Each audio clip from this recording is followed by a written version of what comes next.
Soomaali dhibaatiyo qaxar kama dhamaate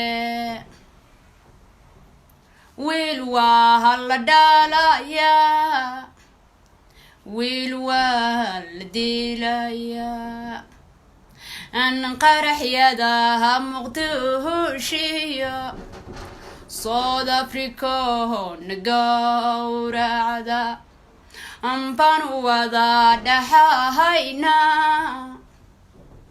أنت ذكيه جوها كاس أن ربي وحان كتوغا أن ودن كيه جونا بهدا دتكنا بهد كسيحدا أن ربي وحان كتوغا